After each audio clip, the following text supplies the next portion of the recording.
Now, y'all, I don't know about you. I don't know if you guys know this about now, but I've been a fan of the Flash for a minute now. And every now and again, whenever I'm out in public or just chatting up with my friends, there's always someone that says that the Flash isn't as popular as Batman, Superman, or Wonder Woman. And there's a lot of times that, because the Flash is now becoming more mainstream, there's a lot of misconceptions about it. And here are 25 things that everyone gets wrong about the Flash. Number 25. Barry Allen was the first Flash. Now I'm going to just say this because I just know this for a fact. Barry Allen, in my opinion, is more so the poster boy of the Flash, whereas Barry Allen is actually, I'm sorry, Jay Garrick is actually the first um, Flash. As you can see, debuting in 1940, Jay Garrick received his speed powers inhaling hard water vapors while taking a smoke break. Jay, with his Hermes-like helmet, served as the Flash throughout World War II until he and most of the comics fell out of favor. In that time, though, he helped found the Justice Society of America, the JSA, or the prosecutor to the Justice League. I'm sorry, the precursor to the Justice League. Tell me about it. Listen, I really didn't know. Barry created the Flash name, number 24. Now, speaking of Jay, it's important to point out that there's not a whole lot about Barry as a Flash that is original. Barry even lifted the name of the Flash directly from Jay Garrick. In Barry Allen's origins, he grew up reading the adventures of Jay Garrick as the Flash in comics. When Barry got his powers, he took Jay's name as inspiration. It wouldn't be until later that Barry discovered that Jay Garrick was a real person who lived on another Earth. Once Barry did discover Jay's existence, the original Flash went from fictional mentor to real one, with Jay becoming the granddad of the Flash family. Oh yeah, that definitely brings back some memories. Number 23, he was always going to have a spin-off. Barry Allen made his Arrowverse debut in the season 2 episode The Scientist. Barry's appearance in that episode set up his own spin-off and led to the creation of the CW superhero multiverse. And I remember seeing that too. Now, before you guys always know, I've never actually watched the first season of Flash. I always watched the seasons of Arrowverse. So when I first saw this guy named Barry Allen, I'm like, that sounds really familiar. And then lo and behold, my brain finally started to work again, and I realized, oh shit, he's gonna be the Flash. So anyway, it's almost unfathomable to imagine a world where Arrow is the only superhero show on the CW, but that could have been the case. That could have been the case. The plan was for the Flash to spin out of Arrow. However, the Flash had failed, or for whatever reason, Barry Allen was going to join Arrow as a series regular. That's definitely true. Going into season 7 of Arrow, Superman was already rather large, but it evidently includes a certain skinny speedster in another reality. Boy, that's hilarious.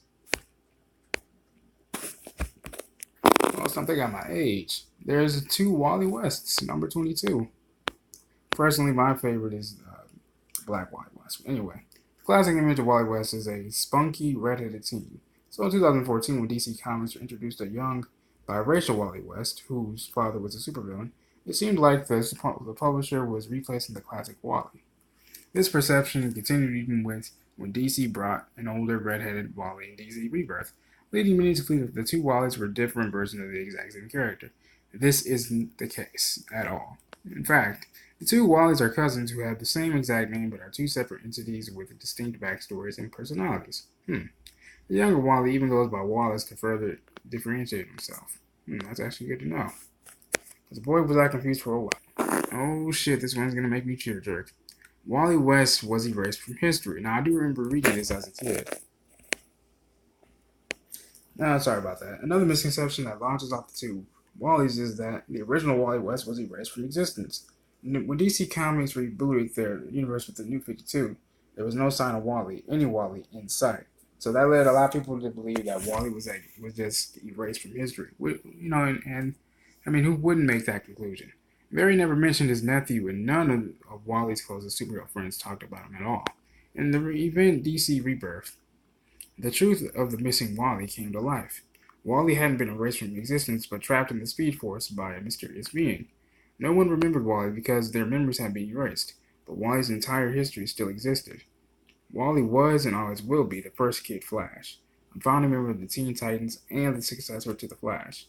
Put some respect on his name. Now, this is something that I didn't know. Number 20. Barry only has one origin story. Well, I mean, now that I think about it, it kind of does make a lot of sense. I mean, yeah, tragic backstory. His mother was killed by the Reverse Flash. His dad went to jail for a murder. You know, that whole shtick. Anyway, CW made Barry's tragic backstory commonplace, where his father Henry was wrongfully convicted of a crime he didn't commit, taking the life of his wife Nora. Barry grew up determined to prove his father's innocence and fight the real culprit. It's a compelling story, but it's a very recent addition to the Flash's long history. When Barry first debuted in 1986, he was a perfectly normal forensic scientist with no tragic childhood. It's only in 2009, with The Flash Rebirth, that comic writer Jeff Johns changed history in The Flash's upbringing. Johns wrote Barry's origins into being and even explained why no one had mentioned it before by revealing that the Reverse Flash had rewritten the timeline. And I remembered this because it's kind of weird because now I think about when I'm watching the Flash, like the first couple seasons, I have to remember that Barry actually went back in time. So then that way that big ass tidal wave doesn't wipe out Central City and kills everyone. Oh snap, number 19, Iris West is completely normal. Oh wow, this is funny. Iris West, or Iris West Allen, is one of the most famous love interests in comic books. As a partner of Barry Allen, Iris is fearless and complements her speedy husband or boyfriend perfectly. Iris is constantly looking for the truth and searching from all angles. It's easy to view Iris as a ruthless reporter but an otherwise unremarkable human. Iris might be human, but her comic backstory is bananas. And I remember this too, back when I was a kid. In the comics, Iris was born in the future, the 30th century to be exact. She was sent into the past for her safety, like Kal-El on Krypton, and was raised by an adoptive family. The comics came up with this convoluted backstory in order to resurrect Iris after an ultimately demise. Thankfully, the CW didn't adopt either story for their Iris. Thank God, because that would have been confusing as fuck. Number 18, Barry is an only child. Now, I remember, I used to think that too, man. I used to think Barry was just an only child. But turns out, nope, he has as you can say, a twin brother, actually. Yeah, a twin brother. Cobalt Blue. CW made Barry's family's situation a little complicated by by having him become effectively adopted by Joe West and raised alongside his future wife Iris. God, that's kind of weird. Anyway, however, this is small potatoes to Barry Allen's comic childhood. Barry doesn't just have a twin in the comics, but an evil twin. It was revealed in the late 90s that Barry Allen's mother gave birth to twins. However, because the delivery doctor inadvertently caused a baby of another mother to be stillborn, he lied to Barry's parents and split the twins up. And that's just some fucked up shit. I'm bad about that. If you ask me, Barry was raised by his parents, but his twin brother Malcolm was raised by a con artist couple named Thawne. Like, again, some fucked up shit. Malcolm was twisted by his adoptive parents and eventually turned into a supervillain Cobalt Blue and launched centuries-long feuds between the Thawne and Allen families. Makes perfect sense. I mean, what would you do? Number 17. Barry's family tree makes complete sense. Now let's check this out, y'all. Malcolm is just the tip of Barry's crazy family iceberg, though. Fans might recognize the name Thawne as the name of the Reverse Flash, and Malcolm is the predecessor of Eobard Thawne. But things get way more insane than that. When Barry realized Iris was from the future, he waited to go live with her in that time period. The two had a whole family in the 30th century. Talk about bananas. They even gave birth to twins, Dawn and Dawn. Don, and Dawn. The former of which married Melanie Thawne. I'm sorry, I apologize if I'm not pronouncing that correctly. In other words, Barry's son married the future relative of his twin brother. Don, and Maloney's marriage ended a Thawne and Allen blood feud and created a son, Bart Allen. And now it all makes sense. To make things extra nosebleed worth, Bart eventually traveled to the present. He served as Kid Flash centuries before he was born, and was effectively raised by Jay Garrick. Wow, boy.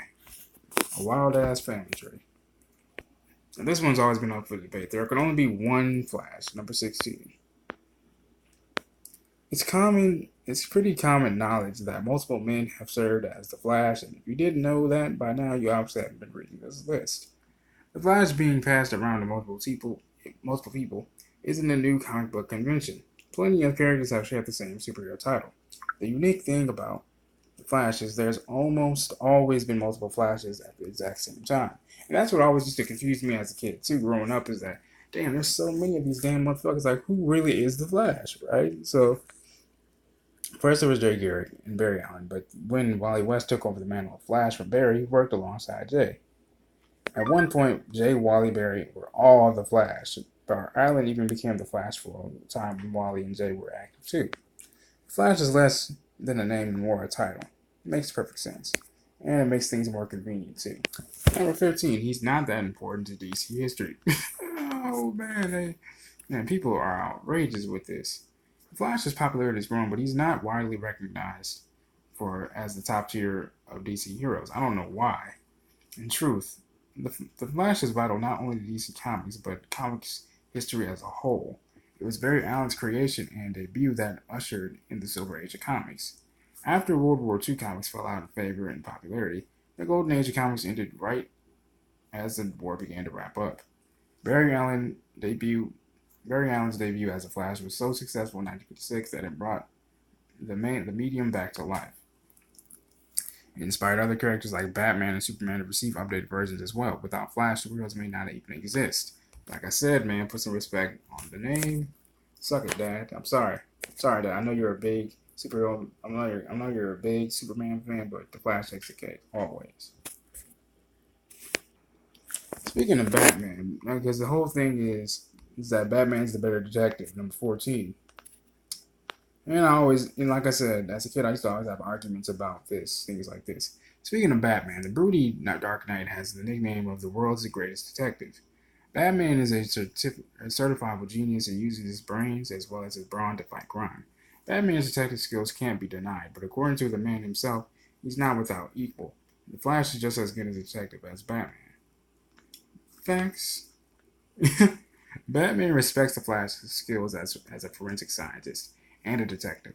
Bruce Wayne believes that Barry Allen equals, if not succeeds him in figuring out a mystery. This is because Barry is able to be a lot more open-minded and less pessimistic than the man who still can't get over his parents taken from him as a young child. Damn, he's got to roast a motherfucker like that. That's just how it is. Number 13, I get tired of hearing this a lot too. His powers stop at speed, meaning his only power is speed. The Flash doesn't get dunked on quite as much as Aquaman for having a specialized power set.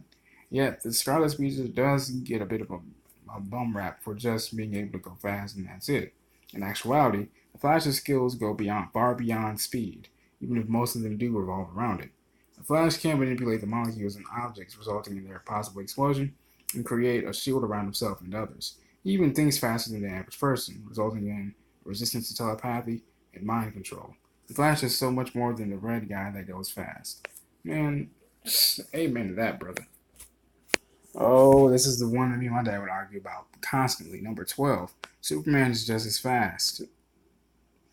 Another common insult thrown at the Flash is that Superman can do everything he can do and a bit more to boot. The Man of Steel is after all faster than a speedy bullet. I'm sorry, there's a joke.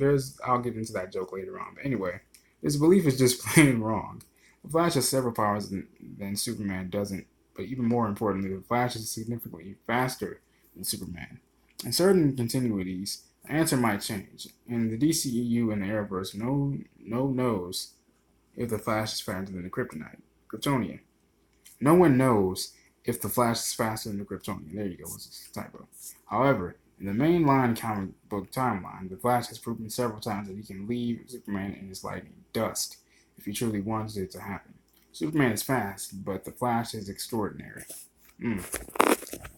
Once again, Pops, I hope you wanted to. This one is, I can see why people say this. Number 11, Quicksilver is faster. Superman isn't the only superhero who the Flash's speed gets compared to often. Quicksilver of the X-Men is Marvel's main speedster, and such as he often gets pitted against the Flash in the mind of fans. Quicksilver's debut fight scene in X-Men Days of Future Past is certainly equal to anything the Flash has done on screen, in TV or film. That scene, while excellent, shouldn't fool anyone. Quicksilver is no competition for the Flash. Quicksilver's most notable achievement is clearing the speed of light. The Flash, on the other hand, has gone nearly 10 times that speed. And I remember that too, man. I was so excited. The Flash is capable of going 6 billion miles an hour. Quicksilver never even imagined such speeds. The Flash wouldn't just beat Quicksilver in a foot race. He'd annihilate him, literally. Like he be done. His best friend is Vibe. Now I would love for that to be true, but this might be a little bit of a cheat because in CW show, Cisco Ramon, aka Vibe, is Barry Allen's best friend. The Flash has been explicit several times about the depth of connection between Vibe and the Flash. The friendship, the bromance is what I call it. The bromance between the two is heartwarming, but only exists in the TV show. In the comics, Vibe and Flash have barely interacted, let alone become close friends. Whoever is the Flash's best friend depends on who is the man behind the mask. For Barry Allen, he's closest with Hal Jordan, otherwise known as the Green Lantern. For Wally West, his BFF is Nightwing, aka Dick Grayson. True. The only constant when it comes to Flash's bestie is that Vibe isn't even in the top 10. God damn, man, really? Number 9, he's the only hero who can travel time and space. One of the Flash's most noble powers is that he can move so fast that he can travel through times. He can travel through time and dimensions. The Flash's speed literally opens up whole new worlds for him. Thereover, the Flash's command over both time and space is unique to just him. In the comics and maybe even the DCU, things are quite different. Cyborg's cyberkinetic enhancements allow him to open portals to different dimensions. Superman has been known to time travel on occasion, and a fair number of DCU's new guys have control of the time-space continuum. The Flash is often asked to use his time travel and dimensional powers, but he's not all that special. Barry Allen is the fastest man alive, number 8. Now, I often believe that. Don't be too confused here. The Flash is the fastest man alive. However, that doesn't necessarily mean the most famous Flash. Barry is the fastest. The matter of who is the fastest Flash often changes depending on continuity and the various writers. Currently, though, Wally West has been confirmed to be faster than Barry Allen. Man, I told you. Man, one of my boys need to pay up right now. This even extends to the universe of the TV show, where that Kid Flash was said to be faster than his brother-in-law when he first started. Even in years past, Barry's grandson Bart surpassed him in Speed Force ability. Barry might be the most recognizable Flash, but he's not the best. Say it loud. Number 7. The Flash didn't create the Speed Force. The Speed Force is without a doubt one of the strangest elements of the DC universe. Man, tell me about it. Many writers have added or taken away elements of the Speed Force so that it's become this unknowable and highly confusing enigma. The Speed Force is endless and exists outside of time. It seems so much larger than any one Flash, but Barry Allen is, in fact, the Speed Force's creator. When Barry Allen was turned into the Flash, that event created the Speed Force, even though that's a fixed moment in time. Once created, the Speed Force exists throughout time, before also after the Flash's creation. It doesn't make sense, but that's time travel for you. The bottom line is that the Flash created the Speed Force. I know it still fucking baffles my mind to this day. Number 6, he's always worn red. I used to think the same thing, honestly. I really did. Now, unlike many superheroes, the Flash's costume hasn't changed all that much. Since Barry Allen's debut in the 1950s, the Flash has most stayed clad in a red bodysuit. Red and the Flash go together, and that's resulted in many of the characters' nicknames, from the Scarlet Speedster to the Crimson Comet. The Flash hasn't always worn red, though. In the DC Comics event Blackest Night, Barry Allen became deputized by the Blue Lantern Corps. The Blue Lanterns represent hope, and this turned Barry Allen's whole outfit to a new, calming shade of blue. And I remember seeing that too. It was pretty sweet. In an alternate future, Barry went evil and wore an all blue but much less soothing suit. The blue flashes were short-lived, but still broke up Barry's monocolor scheme. Yeah, I remember that. That was a pretty solemn day for me. Number 5, the Reverse Flash is his greatest enemy. I used to think, now this is up for debate too. The Reverse Flash isn't the most creatively named enemy. It's a descriptive title as it explains everything necessary about his motivations, but it's lame. Nevertheless, Reverse Flash has risen above his silly namesake and has become a scary figure. While imitating, he's not the Flash's main enemy. The Reverse Flash has done a lot of terrible things to the Flash, but the Speedster's actual arch nemesis, is Captain Cold. Leonard Snart might be a regular man, but his cold gun is specifically designed to neutralize the Flash. Cold is the only villain who can literally stop the Flash in his tracks. And that's some scary shit. And we've seen that in the show. It's pretty cool. Number 4. There's only one Reverse Flash. Man, I wish. The main reason that Reverse Flash can't be considered the Flash's main nemesis is that there have been several baddies with the same name throughout the years. The most famous is Eobard Thawne, who terrorized Barry Allen, but he's not even the first. Jay Garrick had a speedster villain who was like him in every way, but evil and was called the Rival. So that's where that came from. Gotcha. There's also Hunter Zolomon, who also went by the name Zoom, who tried to ruin Wally West's life several times. And I see where they went with that show too. Lastly, there's Daniel West. Daniel is the brother of Iris and father of Wallace.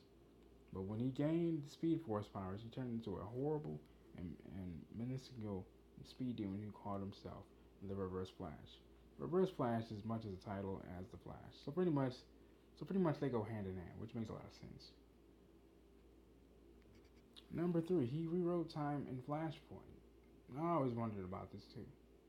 One of the biggest sins that is laid at the Flash's feet is that he changed the timeline of DC Comics forever in the event Flashpoint. DC did use Flashpoint, where Barry Allen goes back in time to save his mom's life, to launch the reboot of the New 52. However, Barry isn't the reason that the timeline changed. DC Rebirth revealed that some incredibly powerful force, probably Watchmen's Dr. Manhattan, merely exploited Flashpoint to change the timeline. Flash was a pawn in a much bigger plan. He wasn't a mastermind, even an unwilling one. Okay, that's nice. Number 2, Barry Allen met his end in Crisis on Infinite Earths. Yep, One of the most famous comic book demises is of the Flash.